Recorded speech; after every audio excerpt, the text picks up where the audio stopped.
The Great Hall on Kepler Prime had seen many important meetings, but none like this. 12 different alien species sat around the massive circular table, their forms ranging from the towering blue-skinned Zephyrians to the floating gas-like beings of the ethereal collective. At the smallest section of the table sat 3 humans, looking tiny compared to most of the other delegates. Ambassador Elena Vasquez adjusted her simple black suit and looked around the room. For 6 months they had been here, trying to end the rim wars that had torn apart the outer edge of the galaxy. Billions had died. Entire star systems lay in ruins. The fighting had to stop. The Zephyrian war prince Kethvar stood up, his massive frame casting a shadow across the table. His 4 arms moved as he spoke, each gesture showing his anger. "Enough of this waste of time," he growled in his deep voice. "We have talked for months and gotten nowhere. It is time for action." The other aliens shifted in their seats. The spider-like arachnids clicked their legs nervously. The crystal beings called the resonance hummed in low tones. Everyone knew the Zephyrians had the largest fleet in the galaxy. When they got tired of talking, wars usually started. "The solution is simple," Kethvar continued. "The humans must give up all their colonies beyond their home system. They are too new, too primitive to be trusted with so many worlds. They will place themselves under our guidance until they learn proper civilization." Elena felt her heart rate increase but kept her face calm. She had expected this, but hearing it still made her angry. Around the table, other aliens nodded or stayed silent. No one spoke up for humanity. The trademaster of the merchant guilds, a slug-like creature with golden skin, spoke next. "The humans have disrupted established trade routes with their rapid expansion. Perhaps some control would benefit everyone." More nods around the table. Elena looked at her 2 companions. General Harrison kept his military bearing, but his jaw was tight. Dr. Sarah Chen, their science advisor, was taking notes, but Elena could see her hands shaking slightly. "The ethereal collective agrees," came a voice that seemed to echo from empty air. The gas-like beings had no solid form, but their words carried ancient authority. "Humanity is but a child species. They have had spaceflight for less than 2 centuries. We have watched civilizations rise and fall for 50,000 years. They need guidance." Elena stood up slowly. The room went quiet. At barely 5.5 feet tall, she was one of the smallest beings in the hall, but something in her movement made everyone pay attention. "War Prince Kethvar," she said, her voice carrying clearly through the hall. "Your proposal is noted. However, humanity respectfully declines these terms." A sound like laughter came from the Zephyrian, but it was not a pleasant sound. "You decline? You and what army, little human? Your species controls perhaps a dozen worlds. The Zephyrian Empire spans 3,000 systems. The ethereal collective has existed since before your son was born. What makes you think you have any choice in this matter?" Elena looked around the table, meeting the eyes or optical sensors of each delegate. "Because every species here has something to lose. You all have homes, families, civilizations you want to protect. You fight wars, to gain things or to keep things. You understand cost and benefit. And humans do not?" asked the resonance delegate, their crystal form shimmering with curiosity. "Oh, we understand those things very well," Elena replied. "But we also understand something else. We understand what happens when someone tries to take away everything we care about." The room was completely silent now. Elena could hear the soft hum of the station's life support systems. "You see, War Prince, there's something about humans that I don't think you fully grasp. When most species are threatened with extinction, they fight to survive. They look for ways to escape, to hide, to find some corner of the galaxy where they can rebuild." Elena's voice stayed calm and steady. "Humans are different. When we're threatened with complete destruction, we don't just fight to survive. We fight to make sure that whoever destroys us pays a price so terrible that no one else ever tries it again." General Harrison and Dr. Chen exchanged glances. They knew what Elena was really saying, even if the aliens didn't. Kethvar laughed again, louder this time. "Threats from insects. You have no idea what real power looks like, human. Your tiny fleets would be destroyed in days. Your colonies would fall in weeks. What could you possibly do to threaten us?" Elena picked up her data pad and began putting it in her briefcase. I suppose we'll find out, won't we? The trade master leaned forward. Ambassador Vasquez, surely you're not serious about rejecting all compromise. We could negotiate the terms. No, Elena said simply. There's nothing to negotiate. You've made your position clear. You believe humanity should be placed under your control because we're young and weak. You believe our colonies should be taken because you don't think we deserve them. You believe we should accept this because we have no other choice. She closed her briefcase and looked around the table one more time. You're wrong about that. Last part. Dr. Chen and General Harrison stood up as well, gathering their materials. The alien delegates watched in confusion as the human delegation prepared to leave.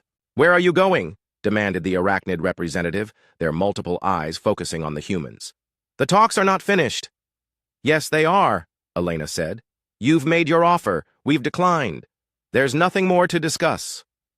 War Prince Kethvar slammed one of his massive fists on the table. You cannot simply walk away. We will take your colonies by force. Elena stopped at the door and turned back. For just a moment, her calm mask slipped, and something cold and dangerous showed in her eyes. You're welcome to try.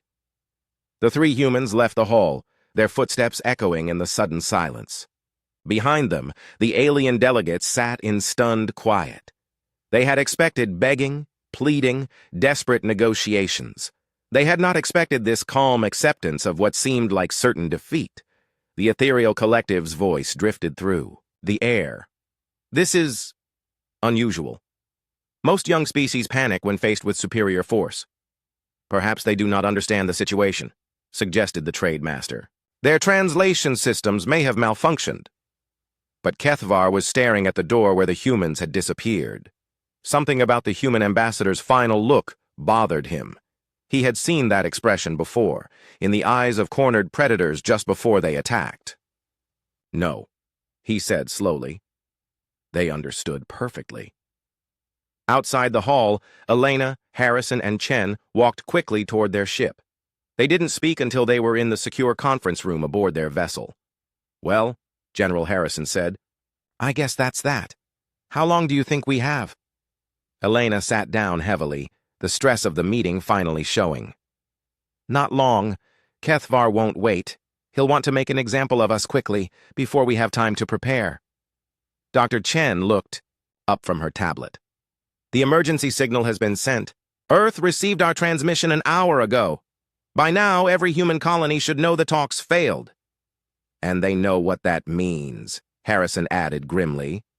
Elena nodded. Project Prometheus is authorized. God help us all. Through the viewport, they could see other ships beginning to leave the station. The peace talks were over. The galaxy was about to learn what humans really meant when they said they would never surrender. 3 days after the peace talks ended, something strange happened across the galaxy. Human space went quiet. It started small. Trading stations that normally buzzed with chatter from human merchants fell silent. Scientific research posts that had been sharing data with alien universities stopped transmitting. Border patrol ships that routinely checked in with neutral zone authorities simply vanished from communication networks. Captain Zix Tall of the Zephyrian Intelligence Corps noticed it first. He was monitoring human communications from his listening post near the edge of human territory. For months, his equipment had recorded thousands of messages every day. Cargo manifests, family communications, military reports, scientific data, entertainment broadcasts, normal chatter from a busy civilization. Now his screens showed nothing but empty static. Run a full diagnostic on all equipment, he ordered his crew. Something must be broken. But the equipment was working perfectly. Human space had simply gone dark. The same thing was happening all across the galaxy. On the trade hub of Nexus Station, Merchant Guild officials stared at empty shipping schedules. Human cargo vessels that had been scheduled to arrive were simply not showing up. No cancellation messages, no delays reported, no explanations at all. Try contacting their trade offices, ordered Trademaster Golan. Find out what's happening. The communications officer, a young arachnid with nervous legs, clicked anxiously. I've tried, sir. All human trade offices have closed their channels. No one is responding to any frequencies. On the science world of Academia Prime, Dr. Veltar of the Resonance was growing frustrated. She had been working on a joint project with human scientists for 2 years, studying stellar formation in the Orion Arm. The humans had been excited about the research, sending data and observations every week. Now, nothing. Perhaps they are simply busy with their internal affairs, her assistant suggested. The failed peace talks may have caused some disruption. Dr. Veltar's crystal form flickered with doubt. This is not disruption. This is complete silence. It's as if they have simply disappeared. But humans had not disappeared. Deep in the Sol system, things were very much happening. Admiral Chen Wei stood in the command center of Luna Base, watching streams of data flow across dozens of screens. Ships were moving everywhere in human space, but not the kind of ships most people would expect. These were not warships preparing for battle. These were construction vessels, supply ships, and transport craft carrying very specific cargo. Status report, Chen ordered. Commander Rodriguez looked up from her station. All colonies have confirmed receipt of Prometheus protocols. Industrial facilities have shifted to wartime production. Every civilian ship above Class C has been recalled for special modifications. And the shipyards? Working around the clock. The new ships are nothing like our standard designs, Admiral. They're built for one purpose only. Chen nodded grimly. What about intelligence gathering? Are our people in place? Yes, sir. Every major trade hub, communication relay, and transport nexus in the galaxy now has human observers. They've been posing as maintenance workers, traders, and researchers for months. No one suspects. Chen had been planning this for years, ever since humanity's first contact with alien civilizations. While diplomats talked peace and trade agreements, military planners had been studying something else entirely, how the galaxy's infrastructure actually worked. It was Dr. Sarah Chen, no relation to the Admiral, who had made the crucial discovery. She had been studying galactic civilization as an anthropologist, trying to understand how such different species managed to cooperate. What she found was both fascinating and terrifying. The entire galaxy runs on trust, she had reported to the Military Council. Species that have been enemies for centuries still use each other's navigation beacons. Trade routes pass through hostile territory because everyone agrees that commerce is neutral. Communication relays are maintained jointly by species that would otherwise never work together. She had paused, looking around the room of officers. It's beautiful, really, this incredible web of cooperation that lets billions of beings live and work together across thousands of light years. And, Admiral Chen had prompted, and it's completely vulnerable. The entire system depends on everyone following the same basic rules. No one attacks civilian infrastructure. No one targets neutral facilities. No one destroys the systems that everyone depends on. Dr. Chen's voice had gotten very quiet. Because if someone did, the whole thing would collapse. Now, 8 months later, that research was being put to use. In hidden facilities across human space, teams of engineers and scientists worked on Project Prometheus. The name was chosen carefully. Prometheus had stolen fire from the gods and been punished for it. But humanity was not planning to steal fire. They were planning to put it out. Major Lisa Park reviewed her team's progress on Luna Base. Her group was responsible for what they called infrastructure analysis, a nice way of saying they were figuring out how to break things that everyone needed. The hyperspace communication network has 17 major relay stations, she reported to Admiral Chen. If those go down, the galaxy splits into isolated regions. Long-range communication becomes impossible. Can they be targeted without harming the crews? Chen asked. We've designed special charges that will destroy the equipment but leave the stations habitable. Crew evacuation time will be approximately 12 minutes after we broadcast the warning. Chen nodded. Humanity was planning something terrible. But they were not monsters. Everyone would have a chance to survive. What about the jump gate network? Chen asked. Lieutenant Commander Jackson answered this one. More complex. The gates themselves can't be destroyed without causing massive gravitational disruptions, but the control systems can be overloaded. Each gate will shut down safely, but restarting them requires complete system rebuilds. We estimate 18 to 24 months for each gate to come back online. And the navigation beacons? Those are actually the easiest targets, Jackson continued. They're automated systems with minimal shielding. A single missile with an electromagnetic pulse, warhead can disable them permanently. Without navigation beacons, hyperspace travel becomes extremely dangerous. Ships can still jump, but they might end up anywhere. Admiral Chen looked around the room at his officers. These were good people, most of them with families, all of them, hoping they would never have to use what they were planning. "I want everyone to understand something," Chen said. "If we activate Prometheus, we're not just attacking our enemies. We're attacking everyone. Every species in the galaxy will suffer. Trade will collapse. Communications will fail. Some civilizations might not survive the chaos." The room was silent. "But," Chen continued, "if we don't do this, humanity ceases to exist as a free species. The choice is simple. We can die quietly and let the galaxy continue as it was, or we can make sure that anyone who destroys us destroys themselves in the process." Commander Rodriguez raised her hand. "Admiral, what about our own colonies? They'll be cut off too." Chen's expression was grim. "Every human colony has received emergency supply stockpiles and manufacturing equipment. We can survive without galactic infrastructure. The question is whether anyone else can." Meanwhile, across the galaxy, alien intelligence services were growing increasingly nervous about the human silence. The Zephyrian military had expected resistance, fleets mobilizing, defensive positions being fortified, desperate diplomatic messages begging for mercy. Instead, they found nothing. War Prince Kethvar stared at the latest intelligence reports in his command ship. Every attempt to penetrate human space had been quietly turned away, not by force, but by simple refusal. Human border guards politely informed alien ships that their space was temporarily closed to outside traffic and suggested they turn around. "This is not how prey species behave," Kethvar muttered to his aide. "Where are their panic signals, their desperate attempts to build alliances, their fleet movements?" His aide, a younger Zephyrian named Vextar, looked uncertain. "Perhaps they are simply accepting their fate, War Prince.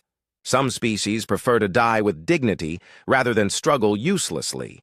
But Kethvar had been a warrior for 3 centuries. He had seen many species face extinction. They always fought back, even when it was hopeless. This calm silence from the humans felt wrong.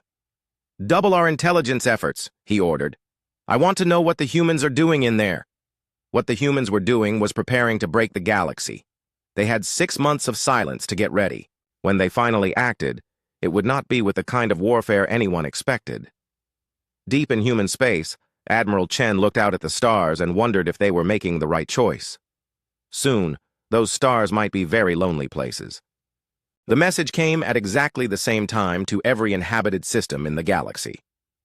On Zephyr Prime, War Prince Kethvar was reviewing attack plans when every screen in his command center suddenly displayed the same image, a simple human flag, against a field of stars. Then a voice spoke, calm and clear in perfect translations for every species. "To all civilizations of the galaxy, this is Admiral Chen Wei, speaking for humanity. 6 months ago, your representatives decided that our species should be placed under your control or destroyed. You believed we were too weak to resist. You were wrong." On the trade hub of Nexus Station, merchants stopped their negotiations to stare at the screens. On the crystal worlds of the Resonance, scientists paused their research. On the floating cities of the Ethereal Collective, ancient beings focused their attention on this young species that dared to address the entire galaxy. "You wanted to see what humans do when cornered," the voice continued. "Pay attention." The transmission ended. For exactly 60 seconds, nothing happened. Then the galaxy began to break. It started with Relay Station 7, a massive structure in the empty space between the Zephyrian Empire and the Merchant Guild territories. The station had been there for 800 years, maintained jointly by both civilizations as neutral ground. It handled billions of messages every day, connecting distant worlds in real time. The crew of 97 beings from 6 different species was eating their evening meal when the warning came. A human voice, broadcast on all frequencies. "Relay Station 7, you have 12 minutes to evacuate. This facility will be destroyed to prevent its use in aggressive actions against humanity. Repeat, you have 12 minutes.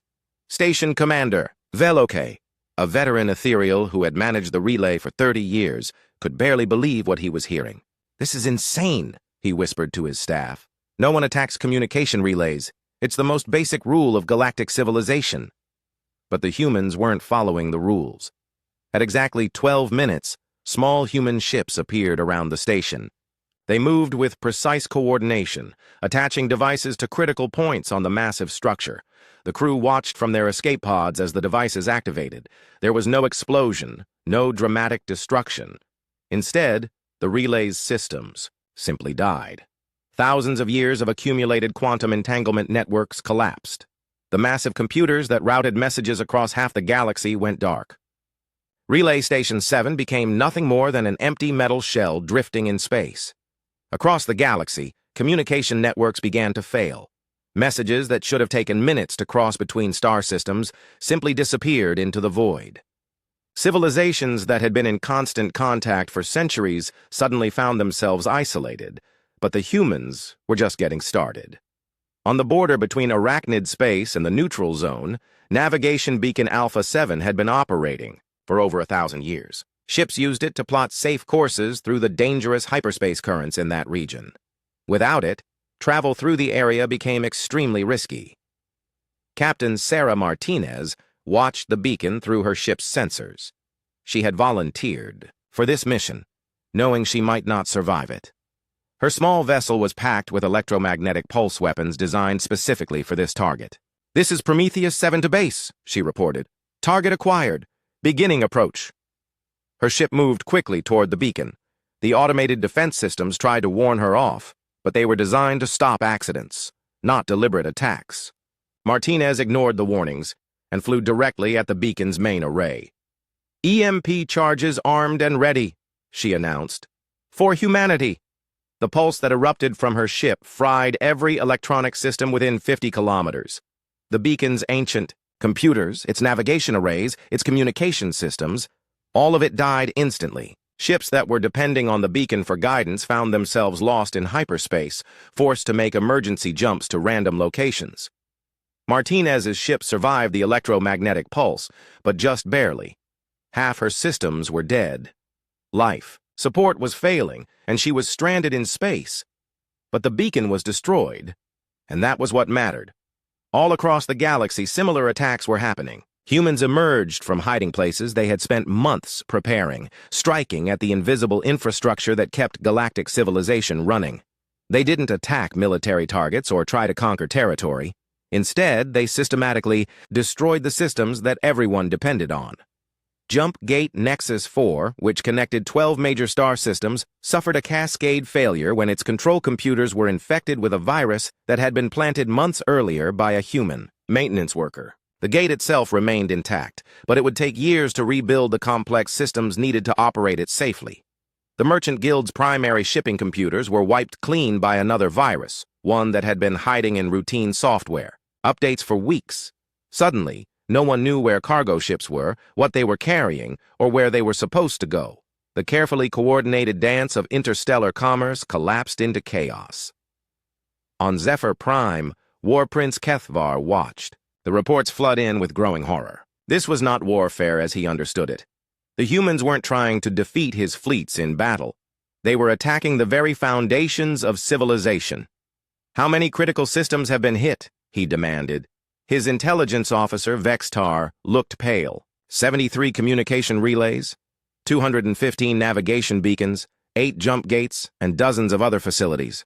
"War Prince, they're targeting everything that connects the galaxy together." "What about our military networks?" "Intact, so far, but isolated.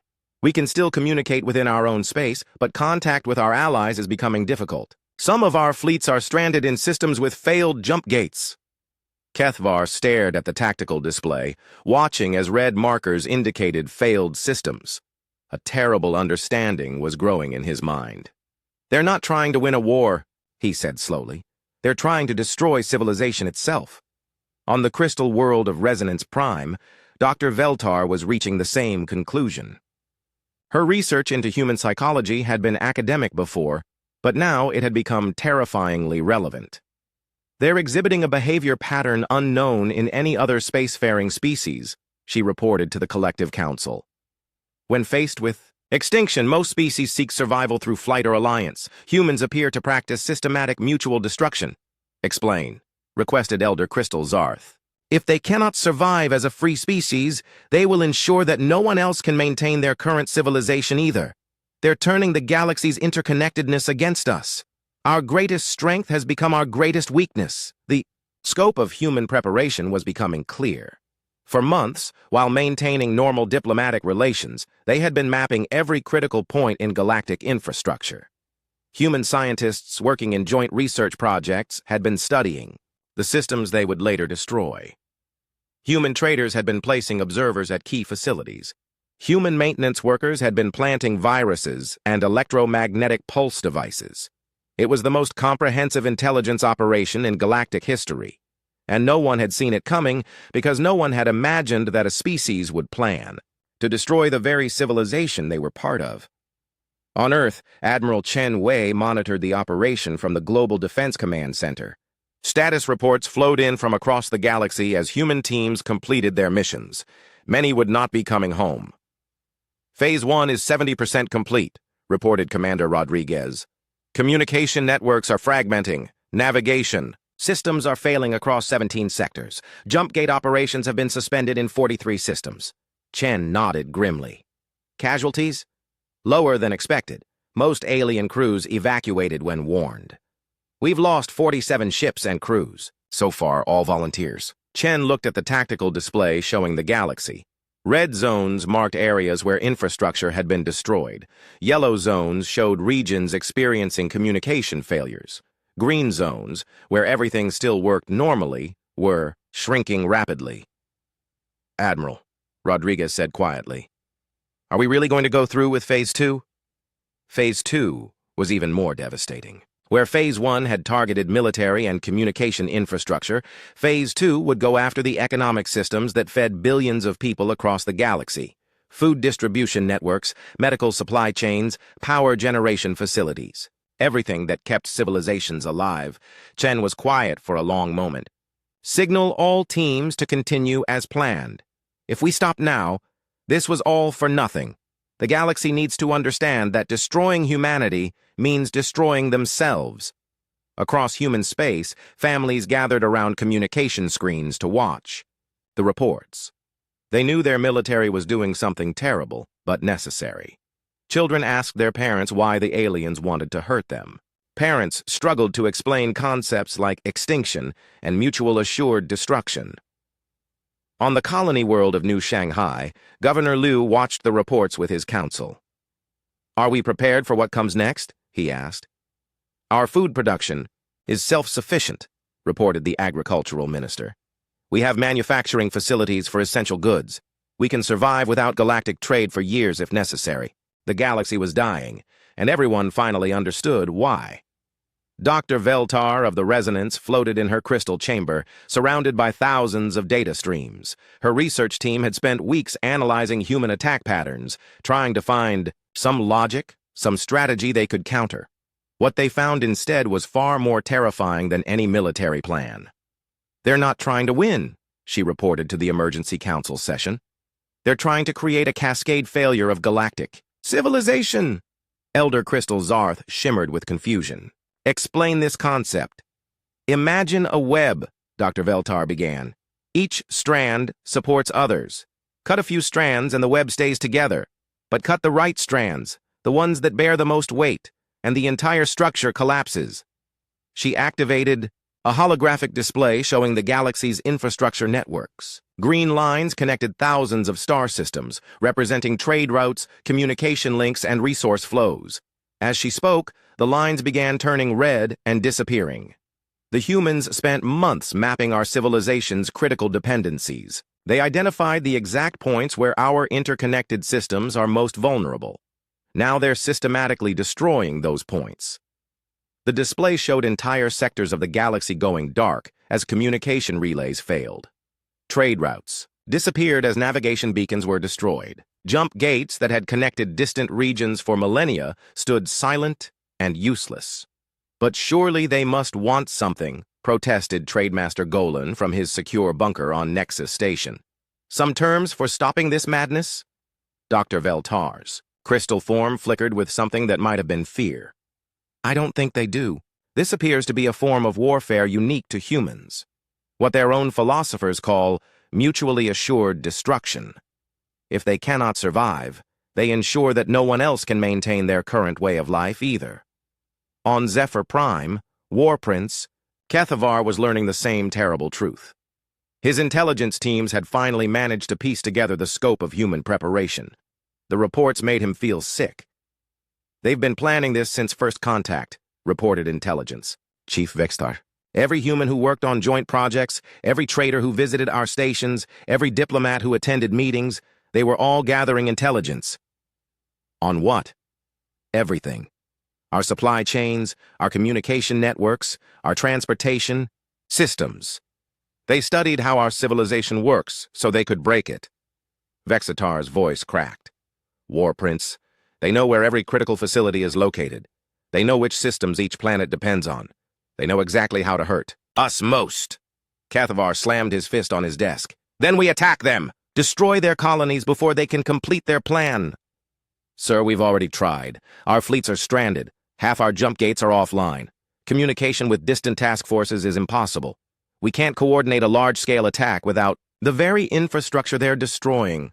The War Prince stared at the tactical display. His mighty empire, which had controlled 3,000 star systems just weeks ago, was fragmenting. Isolated planets were cut off from their supply chains. Military fleets drifted helplessly in systems where jump gates had failed.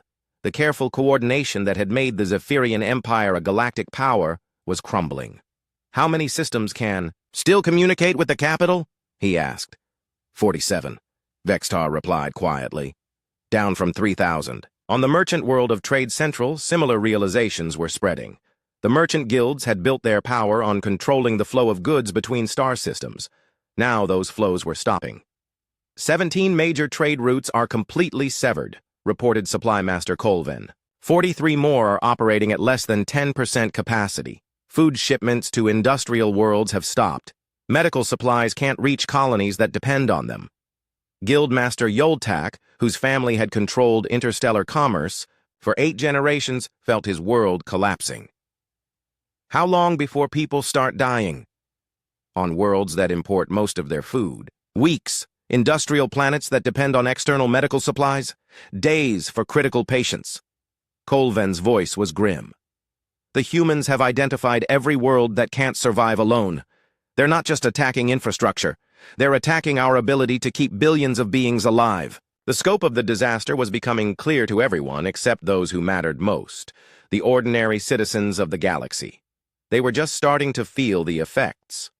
On the resort world of Paradise 7, tourists found themselves stranded when the jump gate to their home systems went offline. Hotels that had hosted visitors from across the galaxy for centuries suddenly couldn't contact their guests' families or arrange transportation home. On the industrial planet of Factory Prime, workers arrived for their shifts to find the manufacturing plants shut down. The raw materials they needed came from 12 different star systems, and the supply ships weren't arriving. Without materials, there was no work. Without work, there was no way to buy food that had to be imported from agricultural worlds. On the medical research station of Healing Light, doctors watched helplessly as their supply of critical medicines dwindled. The drugs that kept thousands of patients alive were manufactured on distant worlds, transported through a network of jump gates and shipping routes that no longer functioned. Panic was beginning to spread, but not evenly.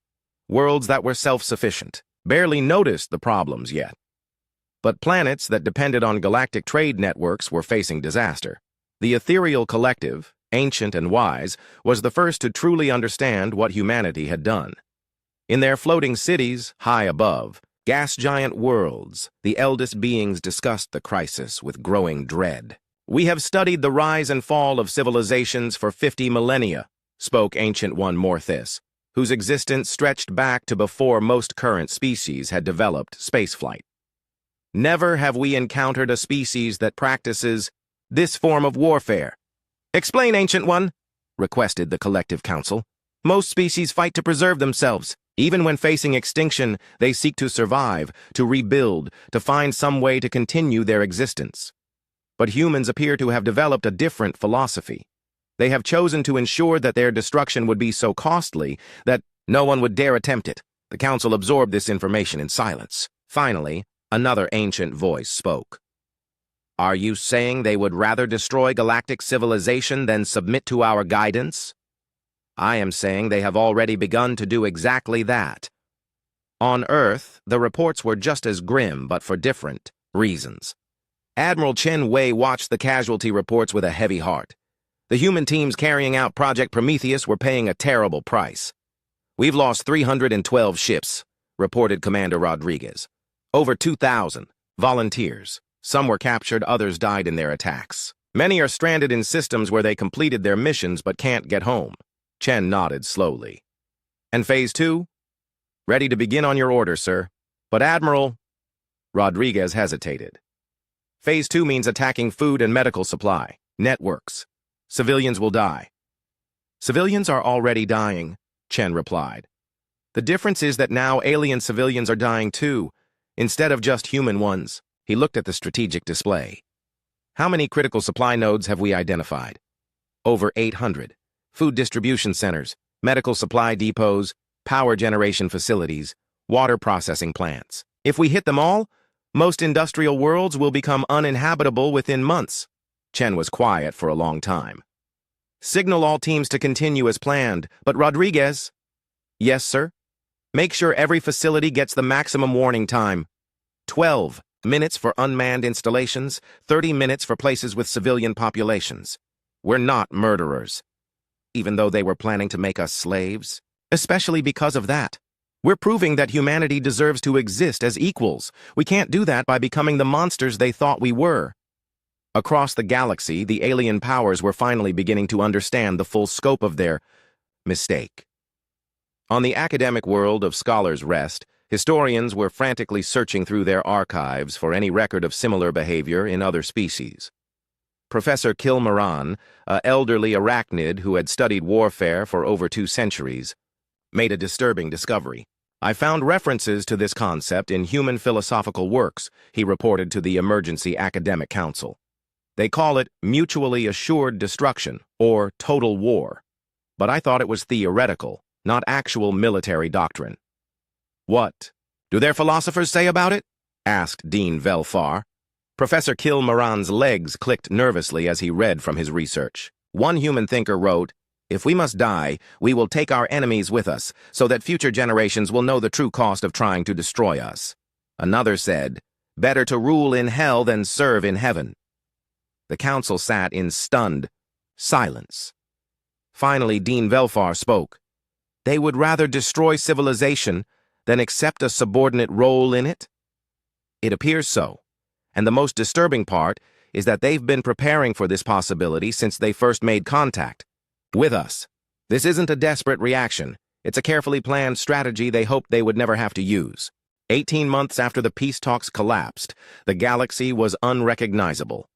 On Earth, Ambassador Elena Vasquez stood in the newly constructed Galactic Coordination Center, watching status reports from across known space. The massive display screens showed a map that would have been unthinkable 2 years ago. Vast regions of space marked in red for infrastructure failure, yellow for limited communication, and tiny patches of green where normal civilization still functioned.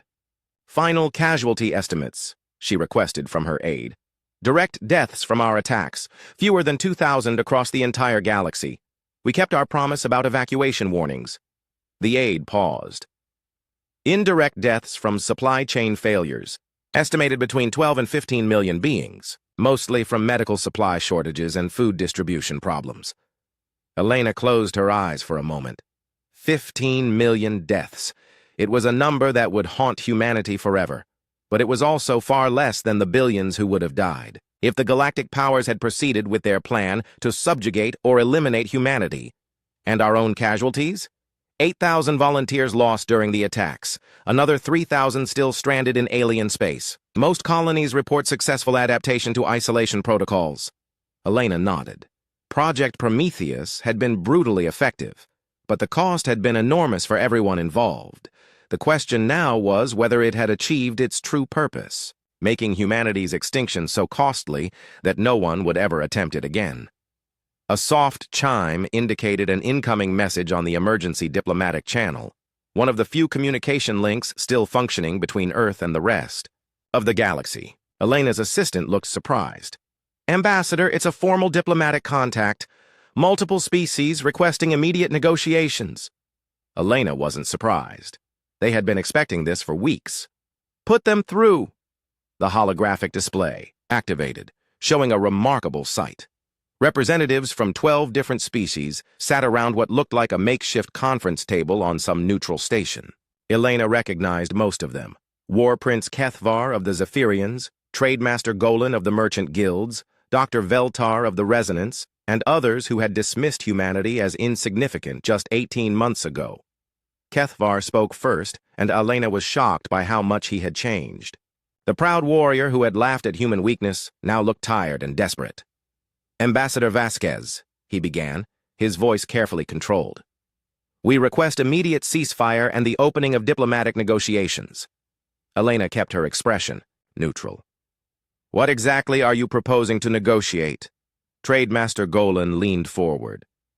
The restoration of galactic infrastructure. Our civilizations are dying, Ambassador. Billions of beings are suffering because the systems they depend on no longer function. And what does humanity gain from helping you rebuild what we destroyed? The alien delegates exchanged glances. Finally, Dr. Veltar spoke. Recognition of humanity as a full and equal member of galactic civilization. No species shall have authority over any other. All previous demands for human subjugation are withdrawn permanently.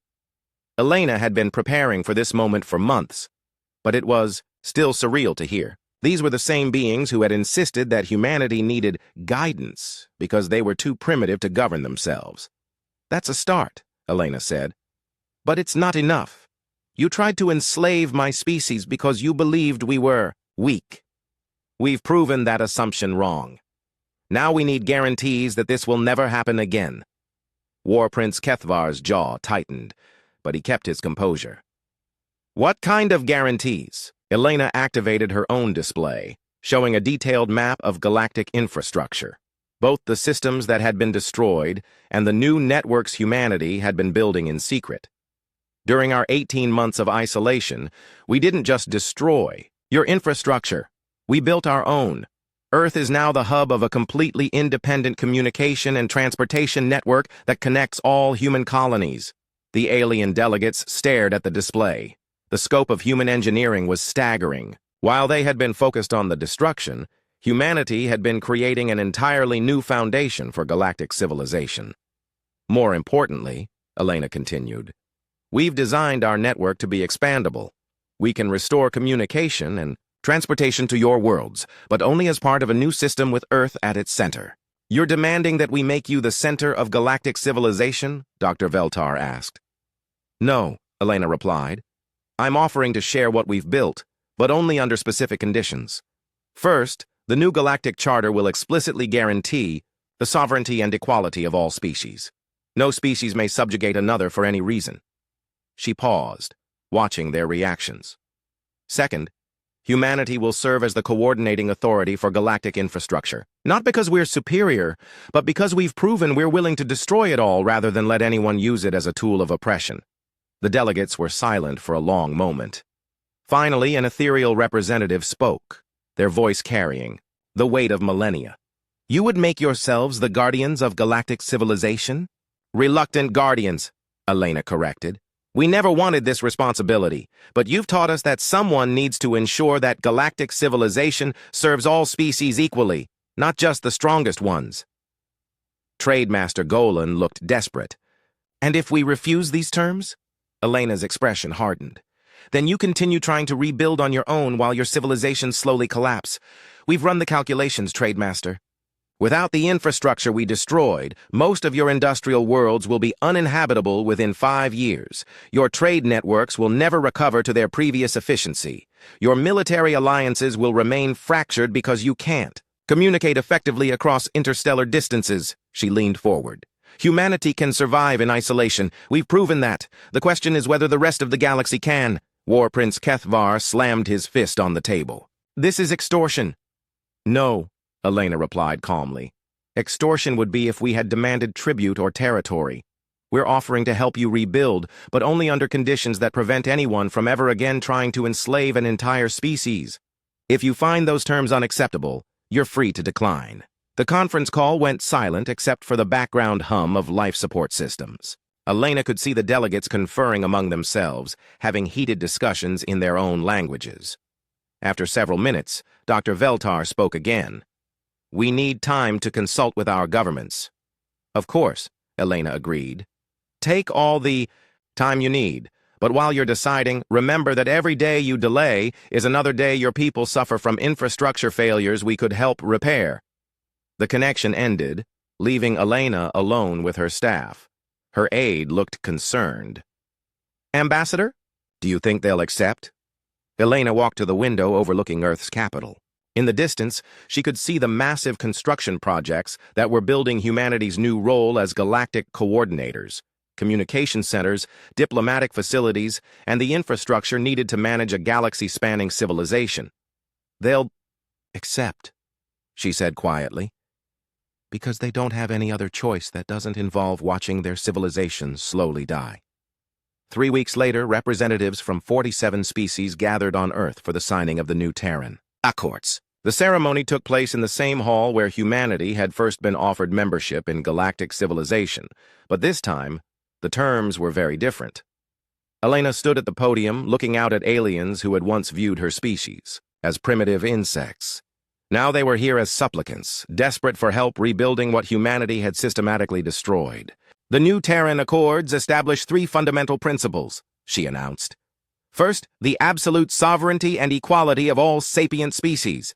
No species may claim authority over another based on age, size, technology, or any other factor." Murmurs of agreement from the assembled delegates. They had learned the cost of violating this principle. Second, Earth will serve as the coordinating hub for galactic infrastructure and communication networks. This is not a position of dominance, but of responsibility. We will ensure that no species can use these systems to oppress others. More murmurs, some less enthusiastic but still accepting.